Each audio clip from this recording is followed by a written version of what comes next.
I've got them all cut. Like I said, I just preferably keep them all together. You know, the sets. My bands here keep breaking, so must be old, but I'll get some Ziploc bags and put them in. Each 3 bones. Let's go ahead and keep them together. Now these 3,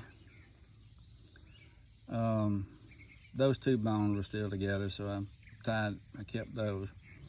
These other ones, I had to match the trumpet through this one. It shouldn't affect it. As you can tell by these bones, I can't remember exactly how it goes, which side would be the left and right. I may not be able to tell now since I got rid of the bone. But anyways, I'll just fit these together. It shouldn't be any problem. And a Dremel too, which is really what you need. You can come in and like I said, I gotta clean the rest of these up and get the rest of the meat off of them and clean the webs out of these. You can kind of see this, they're all different. That one there has a lot of marrow in it. This one versus some of the other ones. I mean, you never know. I have seen them just be black on the inside. But anyways, let's see, I got 1, 2, 3, 4, 5, 6, I got 7, enough bones here to make 7. Now you can make a 2-bone one. Wish you would fit them together, something like that.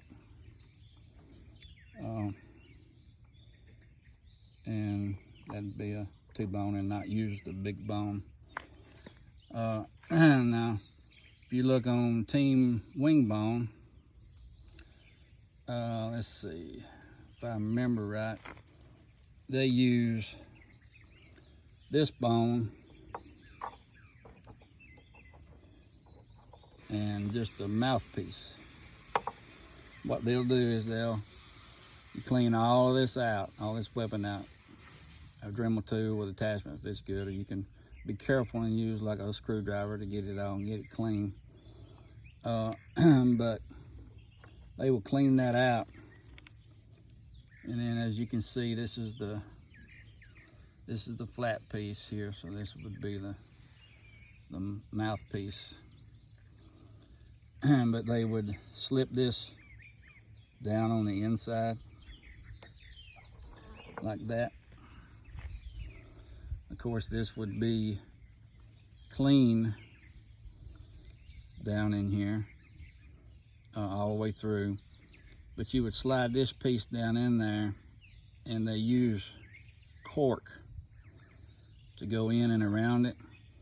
So this piece would basically slide, this would slide up as far as through this one as it could, and you can stick it in your shirt pocket, and then when you pull it out to get that tight, cork to tie it, then you can of course suck on it. And one unique thing about theirs is this mouthpiece will slide up and down in the trumpet part, the end bone. And you can make it permanent, you know, by doing the JB well.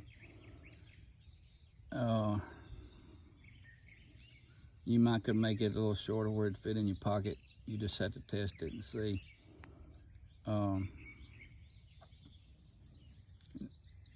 Of how short you could get this wing bone, the mouthpiece down.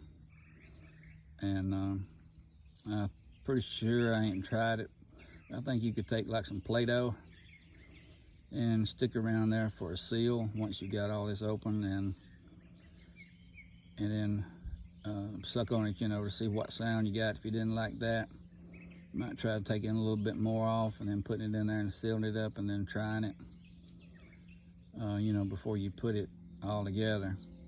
But once you get your sound the way you want it, if you wanted to do it permanent, and of course you just fill this inside with JB Well, smooth this joint out, and then you can wrap it with some sewing thread. A lot of them use the green. You'd have a green in the middle, then black on each side. but it's just sewing thread. You start it at your joint. Now you start it with super glue, and then you just wind and wind and wind. Then you saturate all of that thread all the way around with super glue. The gel works pretty good. And then snip your string off, and then you can come over here and start with like the black and wrap it as many times as you want, and then saturate all the way around on you, completely around it. Cut your string, and then come over here and do another black or whatever color you want. Copper is pretty. But anyways, that's all you would do. And I'm pretty sure that, like, if you know your grandkids or somebody that had some Play-Doh, you just need something down in there to seal it, and that way you can test it to get the right pitch. And that's that's a unique one that they run. They kill a lot of turkeys. Sure enough to do. Check them out on their page, Team Wingbone. I don't know when I'm gonna get around to doing these, but I'll add it on as I go and try the video, and then hopefully I can get somebody to edit all this stuff together.